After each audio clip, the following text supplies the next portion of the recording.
selamat pagi semuanya. Mudah-mudahan kita dalam keadaan sehat dan tetap semangat. Oke, optimisme akan mempengaruhi kesuksesan Anda. Jumpa lagi hari ini dalam pembelajaran ekonomi. Nah, kemarin Anda sudah sukses menjalankan proses akuntansi di perusahaan jasa. Nah, hari ini kita akan coba menggali tentang perusahaan dagang. Tujuan pembelajaran hari ini adalah bagaimana kita mengetahui aktivitas perusahaan dagang dan bagaimana sistem akuntansinya, serta apa bedanya antara perusahaan dagang dengan perusahaan jasa. Nah, pelajar sekalian, kami berharap agar fokus dalam pembelajaran hari ini sehingga apa yang Bapak sampaikan bisa diterima dengan baik dan benar. Baik pelajar sekalian, sebagai dasar pembelajaran hari ini, silakan dibuka bukunya halaman 113 sampai 117. Baik pelajar sekalian, sebelumnya mari kita sama lihat dulu gambaran umum tentang perusahaan dagang. Dalam hal ini yang perlu diperhatikan adalah jenis-jenis perusahaan itu, posisi perusahaan dagang di mana. Kemudian kita harus mengetahui pengertian perusahaan dagang dan apa karakteristik perusahaan dagang serta ketentuan-ketentuan dalam jual beli perusahaan dagang. Baik pelajar sekalian, kita mulai. Yang pertama adalah jenis-jenis perusahaan. Ada 3 jenis perusahaan yang kita harus ketahui. Yang pertama adalah perusahaan jasa, kemudian yang kedua adalah perusahaan dagang, dan yang ketiga adalah perusahaan manufaktur. Apa itu perusahaan jasa? Perusahaan jasa itu adalah perusahaan yang kegiatannya memberikan pelayanan atau memberikan sesuatu yang sifatnya jasa kepada orang lain, dan dari pelayanan dan jasa tersebut kita mendapatkan imbalan. Nah, apa contoh perusahaan jasa? Boleh kita lihat, misalnya perusahaan penyewaan kendaraan yang sering dikenal dengan istilah rental, kemudian ada bank, ada akuntan publik, kemudian ada bengkel yang semuanya memberikan pelayanan yang terbaik. Nah, bagaimana dengan perusahaan dagang? Perusahaan dagang itu merupakan perusahaan yang aktivitasnya atau kegiatannya hanya membeli dan menjual barang dengan tidak merubah barang tersebut. Artinya, kalau dia membeli pulpen, maka yang dijual pulpen dan lain sebagainya. Berarti dari pengertian yang sudah saya sampaikan bahwa perusahaan dagang itu memiliki beberapa karakteristik. Yang pertama adalah output yang dihasilkan dalam bentuk fisik, yaitu barang dagangan atau kita singkat dengan BD. Kemudian kegiatan utamanya membeli dan menjual kembali. Kemudian apalagi perspektif akuntansi terhadap hubungan antara biaya, pendapatan, antara barang dagangan dan nilai jualnya. Dari karakteristik yang ada, maka boleh kita contohkan beberapa contoh perusahaan dagang. Apa misalnya? Toko buku. Apa kegiatannya? Membeli buku dan kemudian menjualnya kembali. Kemudian apalagi? Supermarket. Apa yang dibeli? Barang dagangan yang ada dan dia jual kembali tanpa merubah yang ada. Apalagi? Toko handphone. Kemudian stasiun pengisian bahan bakar umum atau SPBU. Apa yang dia jual sama dengan apa yang dia beli tanpa merubah barang tersebut. Baik pelajar sekalian, sekarang kita lihat ada beberapa ketentuan dalam jual beli barang dagangan. Yang pertama tentang penyerahan barang, kemudian tentang penjualan secara kredit, kemudian berkaitan dengan barang retail atau barang yang dikembalikan, dan berkaitan dengan potongan harga. Nah, berkaitan dengan penyerahan barang, ada 2 hal yang perlu diperhatikan dengan sistem penyerahan barangnya.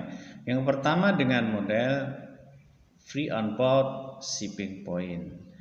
Yang kedua adalah free on board destination point. Bagaimana free on board shipping point? Maka semua biaya pengiriman ditanggung oleh pembeli. Sedangkan free on board destination point, semua pengiriman barang ditanggung oleh penjual. Artinya apa? Free on board shipping point, maka barang langsung diambil oleh pembeli ke gudang penjual. Sedangkan free on board destination point, maka pembeli langsung menerima barangnya di tempat. Baik, lebih jelas ini ada tampilan gambar tentang bagaimana free on board shipping point, di mana posisi pembeli membayar barang di tempat penjual, baru kemudian dia langsung mengangkut sendiri sampai ke tempatnya. Artinya apa? Biaya angkut ditanggung oleh pembeli, dan segala kerusakan di jalan atau hal-hal yang sifatnya perusakan yang tidak direncanakan maka ditanggung oleh pembeli itu sendiri. Boleh kita bandingkan dari gambar yang kedua. Artinya apa? Posisi pembeli adalah posisi setelah barang itu nyampe atau sampai ke tempat pembeli. Artinya apa? Biaya-biaya dan risiko yang terjadi di jalan dalam hal proses pengangkutan barang itu ditanggung oleh penjual. Selanjutnya berkaitan tentang penjualan kredit. Ada beberapa sistem yang diterapkan dalam penjualan kredit. Ada yang pertama dengan sistem persentase dan waktu pembayaran yang ada, atau dengan pembayaran yang dilakukan pada akhir periode atau akhir bulan. Ada salah satu contoh, misalnya 2/10 N/30. Angka 2 menunjukkan besarnya potongan, berarti sebesar 2%. Angka 10 menunjukkan tenggang waktu kapan akan mendapat potongan, sedangkan yang 30 adalah masa jatuh tempo. Untuk lebih jelas, boleh Anda lihat contoh diagram yang ada ini. Yang angka 2 menunjukkan potongan, kemudian angka 10 menunjukkan masa potongan, kemudian yang 30 adalah masa jatuh temponya. Nah, bagaimana dengan model end of month? End of month, maka pelunasan dilakukan pada akhir bulan. Artinya, tanggal berapapun dia membeli, maka pada akhir bulan harus dilunaskan. Bagaimana contoh yang ada antara tanggal yang awal dengan tanggal yang berikutnya?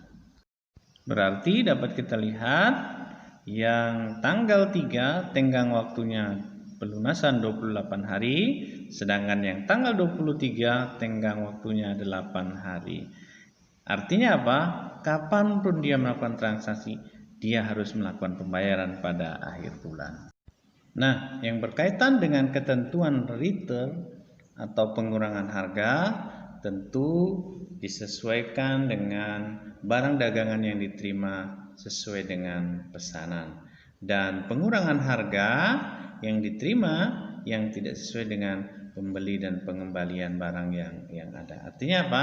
Return berkaitan dengan barang-barang yang tidak sesuai dengan pesanan maka dikembalikan kepada penjual, dan ini akan mengurangi nilai pembayaran. Baik pelajar sekalian, Bapak yakin Anda semua mampu memahami dengan baik dan benar. Untuk memperdalam proses pembahasannya, Bapak siapkan ada 4 tugas yang cukup ringan. Boleh Anda jawab dan Anda boleh kumpulkan melalui Discord atau WA yang ada pada Bapak. Baik, silakan mengerjakan. Mudah-mudahan Anda bisa menyelesaikan dengan baik. Terima kasih kepada seluruh siswa yang telah mengikuti pembelajaran hari ini dengan baik. Bapak harap apa yang Bapak sampaikan bisa diterima dengan baik dan mudah-mudahan bisa bermanfaat dalam aktivitas kita ke depan. Nah, untuk selanjutnya kita akan coba menggali lagi tentang jurnal khusus. Baik seluruh siswa sekalian, Bapak mengharapkan apa yang menjadi tugas bisa dilaksanakan dengan baik dan benar. Mudah-mudahan kita dalam keadaan sehat dan selalu bersemangat. Ingat, optimisme akan mempengaruhi keberhasilan Anda. Terima kasih dan tetap semangat.